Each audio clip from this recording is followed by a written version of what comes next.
The players spent the whole fight making fun of the poor dumb while it screeched and clawed its way through the crowd, missing every single dwarf in its path, failing to land a single hit on any of the dwarven commoners that surrounded it. Not one hit. Eventually, they just stopped using regular attacks and bullied it to death. Oh god. How's SkyDieRay doing? Today I'm everybody and we have D&D memes. How are you guys doing? Hope you're having a wonderful day. Before jumping into today's video, I want to take a short moment to thank the sponsor of today's video, Ace Defender. Ace Defender is an SRPG combining turn-based RPG battle with tower defense elements, and it features 40 plus chapters and nearly 2000 levels and 48 heroes with deep hero background stories. And they add 2 new heroes to the game every 2 weeks. The game has both a PvE mode where you can explore various dungeons and collect rare items, and a PvP mode where you can fight against other players. And it also has a feature to 1, 2 or 4x speed up or slow down the action. And now there's a new hero, Brenda the Demon Spear, who has the ability to deal massive damages in both PvE and PvP battles, limit her opponent's damage and recover health on her own. And there is also a mysterious new world called Realm of Deities available soon in the game, where you'll be able to build your castle, develop tech and train armies to conquer endless treasures. On the Realm of Deities map, you'll be able to defeat all kinds of monsters and get rewards, fight together with your allies and gain more power for your heroes through magical research.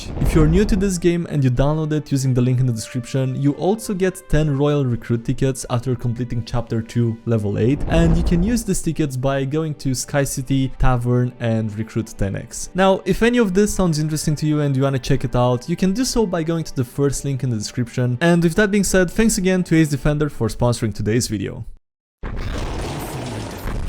power dictates the rules. Unsafe party. How much do your players pay attention to their own safety? Well, the barbarian rushes in like he's Leroy Jenkins. The sorcerer launches fireballs at anything that moves. The rogue cuts himself, because he's edgy, I assume.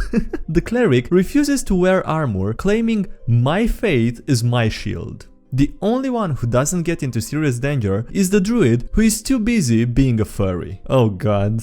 I don't know which one of this is worse, honestly.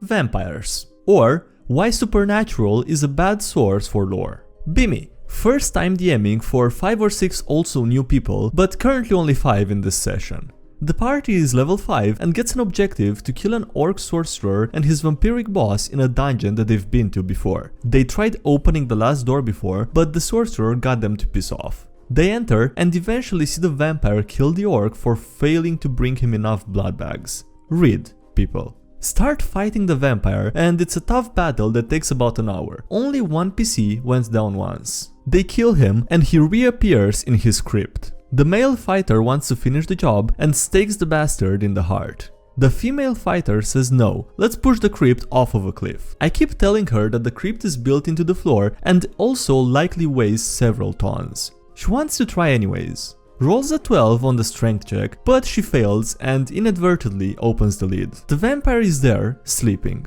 It's okay guys, we just have to cut his head off and burn the bones. I saw it on Supernatural. What? That loot? The male fighter carves a wooden stake out of a bench and stabs the in the chest. Mission successful. They then start to loot around and the female fighter is still insisting that she burn the body. While everyone else leaves, she sets fire to the corpse. Okay, you begin to burn the body, and the first thing to catch is the wooden stake in his chest. They exit the dungeon, seeing a swarm of bats fly off into the setting sun. Yeah, there's not a ton of lore because this was meant to be a starting campaign for them to learn the basics. Basically, this vampire was supposed to be a mini-boss to practice fighting strong opponents. He wasn't supposed to not die.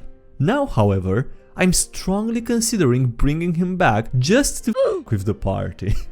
Oh god. Yeah, I'm not sure how much it's with the party and how much it's with the female fighter that insisted on burning him. But at least that should be a learned lesson from her, right? More efficient than vicious mockery.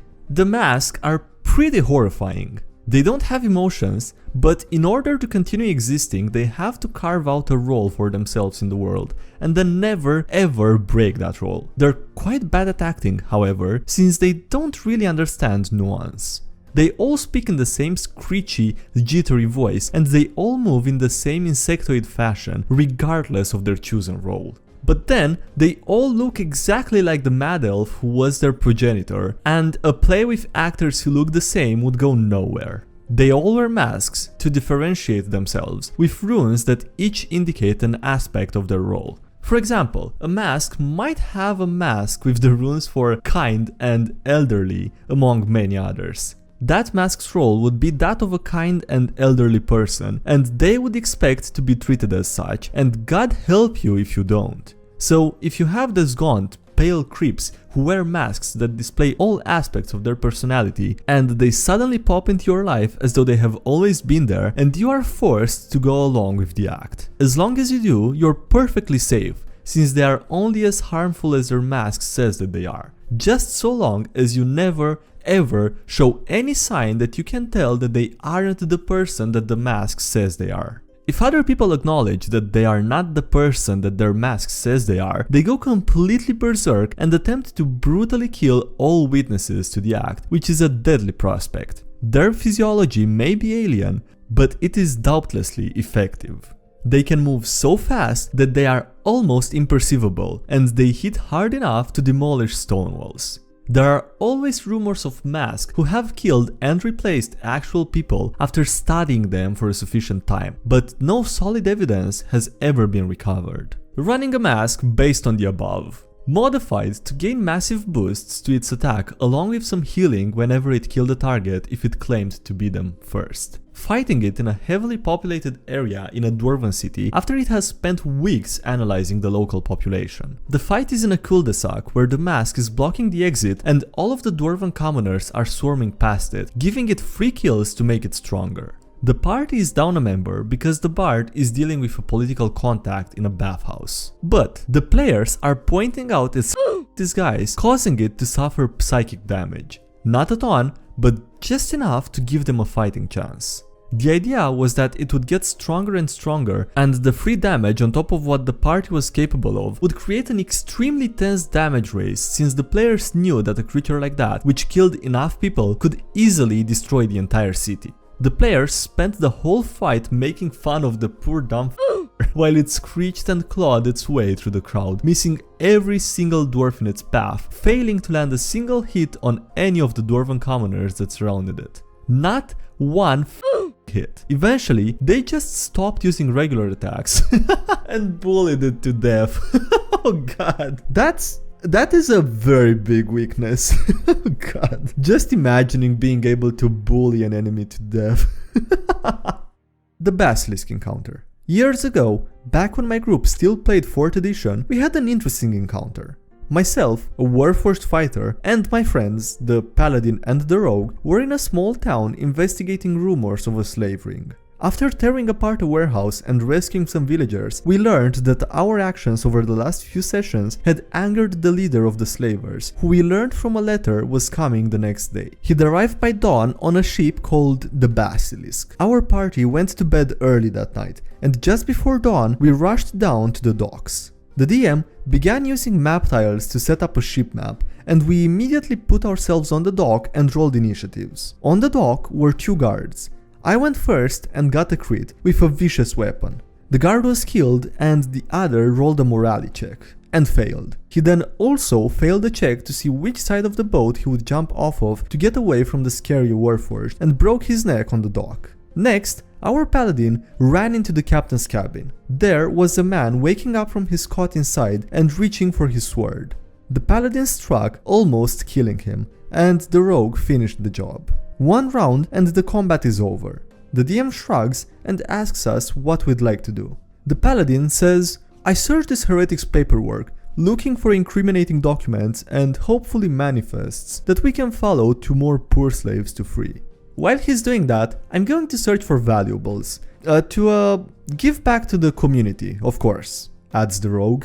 "Okay, here are your lists of what you find. And fighter, what do you want to do? You've been quiet," says the DM. I had been quiet, yes. I thought this was going to be a big boss, and combat had only lasted 1 round, so I looked back up at the DM. I'm going to go over to the edge of the deck." Okay." The rogue and the paladin look up from their lists, confused. I'm going to lean over the gun wall. Sure, and do what? And read the name on the side of the boat. Silence. The paladin, a traditionalist lawful good, turns white.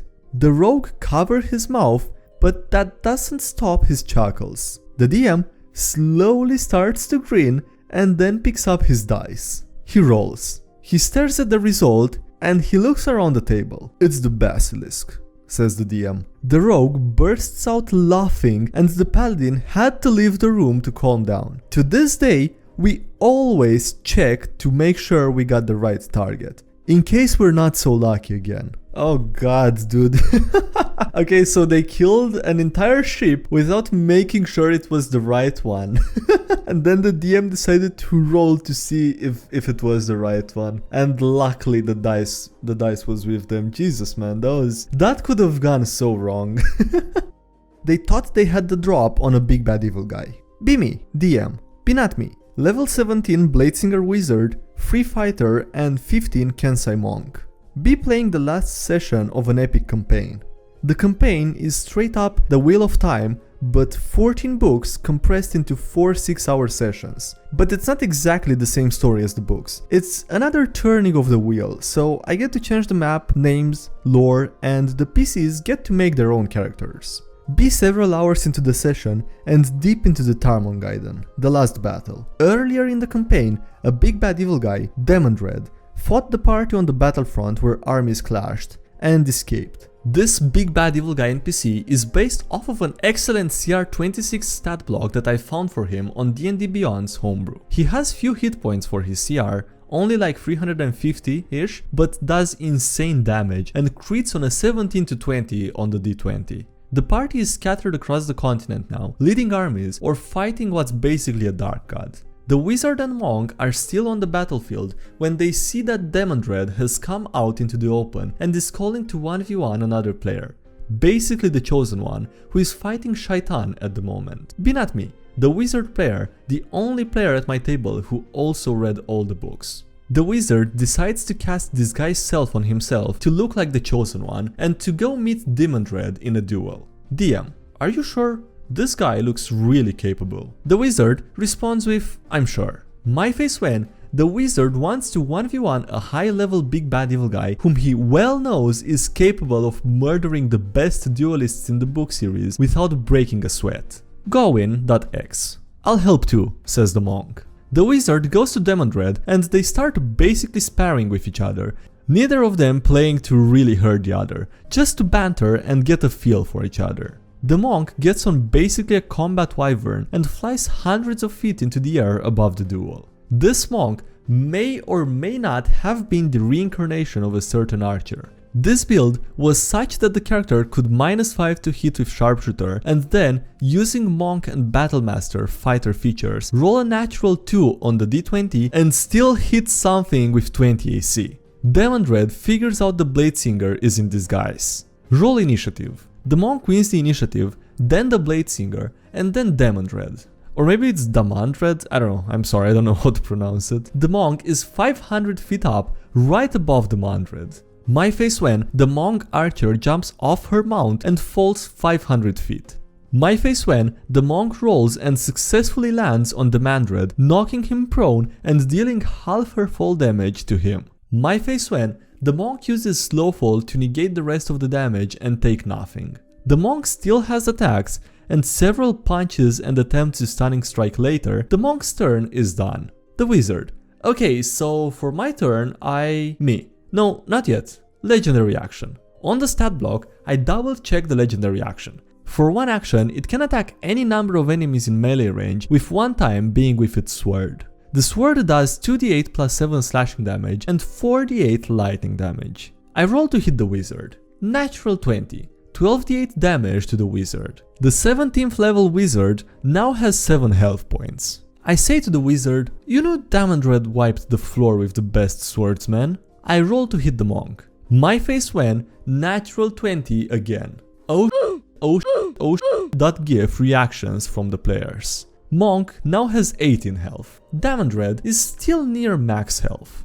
It's the wizard's turn, and both players know that this is the last chance that they got to act before Diamond Red gets another turn. The wizard attacks on his turn, casting Booming Blade. That phase when, he gets a natural 20, and that's 8d8 damage. That phase when, the second attack hits and does damage. The wizard has Meta Magic Adept, and so he quick casts Power Word Stun. My phase when, Diamond Red is just barely under 150 health points. Triumph.jpg, as Diamond Red is stunned and cannot take legendary actions. It's the end of Diamond Red's turn, and he fails to con save to end the stun. The Monk used up all his legendary resistances. Monk's turn.ppx. Monk uses Sharpshooter and Flurry of Blows. My phase when, they kill Diamond Red. My phase when, they somehow beat a big bad evil guy that put them at 7 and 18 health points, each with one legendary action. Our phase is when we had such an epic moment that it seemed like it belonged in the books. Oh god, that was, I'm not gonna lie, that was pretty cool. I don't know how they managed to turn it around. That was kinda lucky as well, I guess, but still impressive. Anyway, on that note, that's gonna be it for this video, so thank you so much for watching, I hope you enjoyed it. Don't forget to smash the like button if you enjoyed it, and subscribe for more if you haven't already. Also, thank you to everyone supporting the channel on Patreon and here on YouTube as well. I really appreciate it, so thank you so much for the support. Links below if you want to check those out, as well as links to the social media, Discord server, subreddit, anything else. And yeah, that's it. Thanks again for watching, and I'll see you next time. Have a great day, bye!